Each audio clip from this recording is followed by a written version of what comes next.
chers amis de la chaîne, je tiens à prendre un moment pour exprimer ma sincère gratitude à chacun d'entre vous. Votre présence sur ma chaîne et le temps que vous consacrez à regarder mes vidéos ont une signification bien plus profonde que de simples statistiques.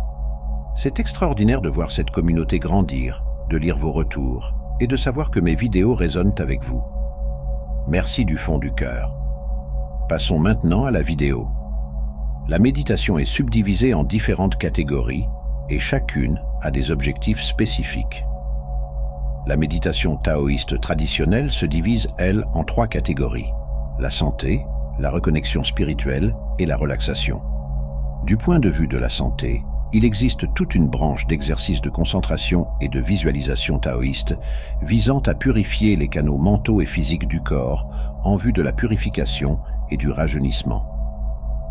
La deuxième catégorie de méditation est le guidage spirituel où l'on doit méditer fréquemment, voyageant vers une autre dimension, pour établir une relation notre intérieur, pour éclairer notre existence quotidienne, nos luttes philosophiques, ou simplement pour nous aider à favoriser l'adaptation et la familiarité avec d'autres dimensions de la vie. La troisième catégorie de la méditation est le voyage métaphysique, une forme de relaxation et de divertissement. Alors que les méditations de purification et d'esprit guide sont sérieuses et très structurées, avec des exercices mentaux particuliers et une concentration spécifique, la méditation de voyage a une forme libre et est utilisée comme un type de relaxation où l'on peut visiter, se déconnecter pour quitter le temps d'un instant notre univers réel et tangible. Lors de l'expérience de la méditation de voyage, le phénomène de pliage du temps est courant, où il peut sembler que l'on a erré dans les royaumes métaphysiques pendant des jours, des semaines, des mois, voire des années.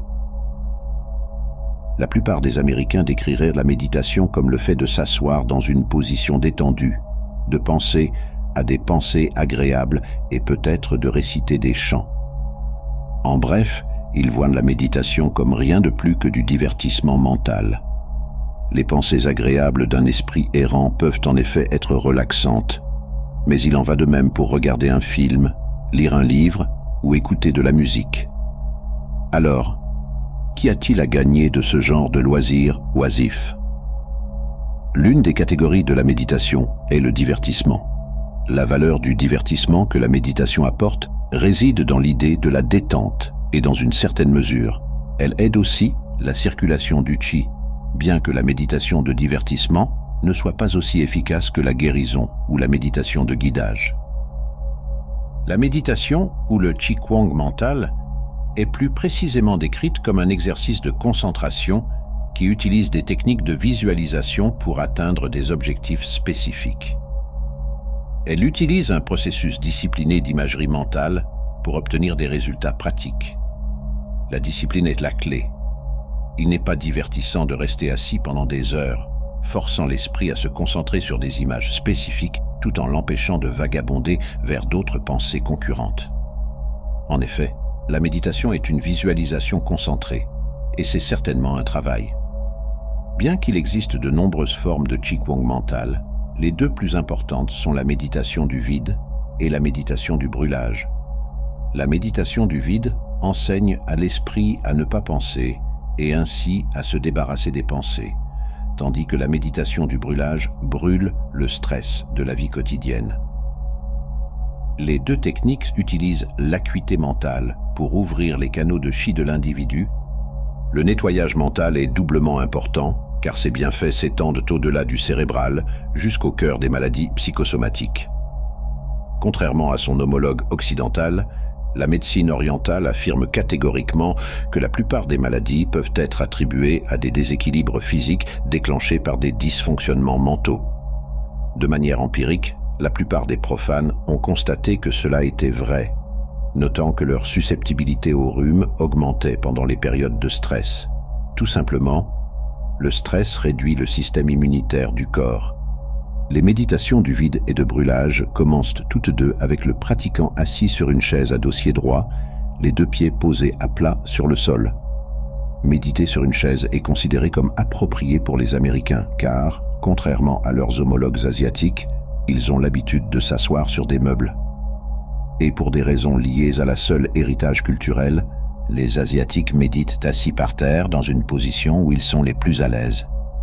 Il est important de noter que, contrairement aux bouddhistes qui adoptent la position du lotus, les taoïstes classiques ne croisent pas les jambes pendant la méditation.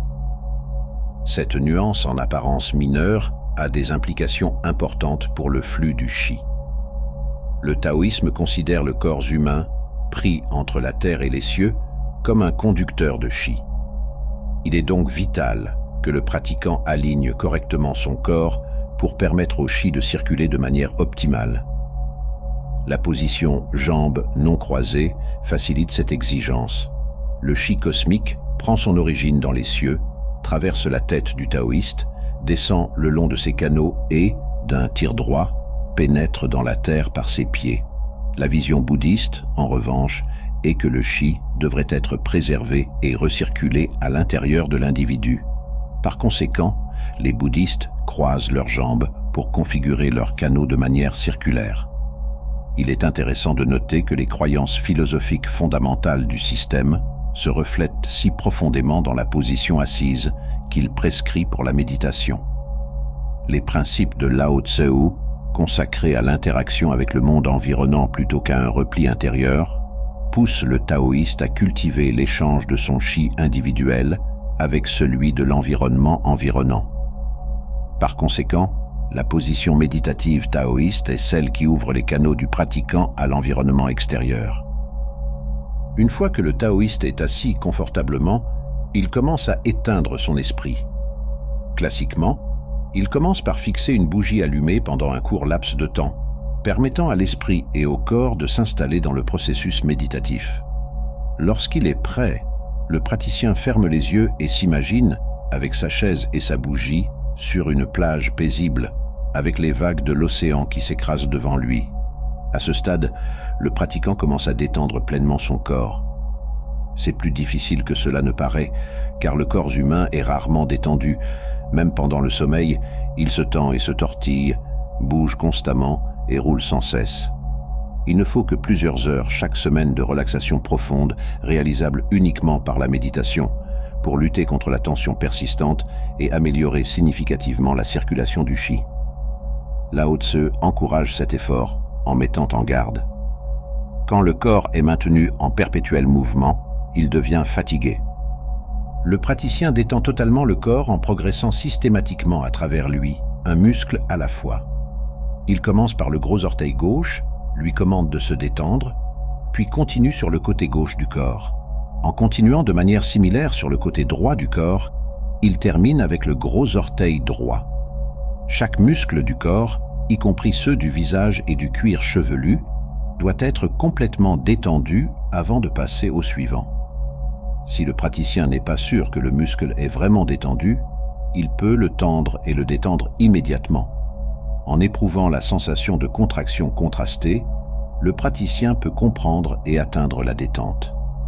Si, après avoir terminé un cycle de détente, le praticien ne se sent pas suffisamment détendu, le processus doit être répété. Une fois que le corps est complètement détendu, il est temps d'éliminer les flux de pensées intrusives qui le harcèlent. Son esprit confus et calculateur perturbe constamment sa tranquillité avec des millions de pensées. Et ces intrus mentaux sont étonnamment difficiles à arrêter. Il est essentiel pour l'hygiène mentale d'accomplir cela grâce à la méditation du vide ou chant. Malheureusement, l'art de ne pas penser est beaucoup plus difficile qu'il n'y paraît, nécessitant souvent des années de culture. Ironiquement, plus on s'inquiète de ne pas penser, plus cela devient difficile. La clé pour éliminer les pensées indésirables n'est pas d'essayer de les arrêter complètement, mais plutôt de simplement les laisser partir lorsqu'elles apparaissent inévitablement. Lorsque des pensées entrent dans son esprit, le pratiquant ne se permet pas de s'attarder sur une en particulier. Au lieu de cela, il les laisse passer. Il accueille chacune d'elles avec le salut plus tard et les repousse. À l'instar d'une tasse sans fond, son esprit devrait permettre aux pensées, comme l'eau, d'entrer et de passer sans entrave. Les pensées viennent mais partent immédiatement. Pendant la période de méditation, les pensées n'ont pas de domicile et sont ainsi rendues sans conséquence. À mesure que l'esprit du pratiquant se calme, les pensées apparaissent moins fréquemment. voire s'arrête complètement, et la visualisation de la bougie et de la plage devient plus claire. Le corps détendu peut se sentir soit étonnamment lourd, soit léger et invariablement comme une masse détendue, plutôt qu'une collection de membres et d'organes. Toute perception du temps est perdue. Les heures passent comme des minutes. Une fois cet état méditatif atteint, il est temps de traiter le stress accumulé de la vie quotidienne grâce à la méditation de brûlage. Il existe de nombreuses formes de Qigong mental, mais toutes partagent un protocole commun. Le pratiquant visualise le stress comme de la saleté noire ou du goudron piégé dans tout le corps. Il imagine ensuite aspirer de la lumière dorée dans son corps à partir de différentes sources. Sur une période d'1 à 2 heures, le méditant aspire continuellement la lumière dorée, expulse la saleté du stress et la brûle. En répétant ce cycle, l'esprit traite les effets nocifs du stress jusqu'à ce que la saleté visualisée soit complètement expulsée et que le brûlage ne soit plus nécessaire. Tout comme un baigneur quitte la baignoire une fois qu'il a été frotté propre, le méditant peut maintenant terminer la séance avec un esprit rajeuni grâce au nettoyage mental. Il se sent rafraîchi, ayant pris une action concrète qui peut être ressentie immédiatement, tout comme Chuang Tzu le prescrivait explicitement en recommandant le calme comme contrepoison contre la nervosité. Il y a des milliers d'années, d'une manière aussi pertinente dans l'Amérique d'aujourd'hui qu'elle l'était dans la Chine ancienne. Il encourageait les taoïstes à utiliser un tel nettoyage mental. Étonnamment, ce processus continu d'utilisation de la lumière dorée pour expulser et brûler le stress est un outil puissant pour faire face aux dommages psychosomatiques du stress. Les blocages du système méridien, formés par le stress, sont détruits par la méditation de brûlage. Cette méthode pratique améliore le flux de Qi et permet au système immunitaire de fonctionner plus efficacement. Il est clair que la praticité du nettoyage du canal mental et du soulagement du stress est une procédure cruciale qui doit être effectuée régulièrement pour la santé mentale et physique et la clarté. Votre soutien me motive et m'inspire à créer toujours plus. J'apprécie vraiment chaque moment que nous partageons sur cette plateforme. Si ma chaîne peut apporter ne serait-ce qu'un petit moment de joie, de réflexion ou d'évasion dans votre vie, alors elle atteint son objectif. Merci du fond du cœur.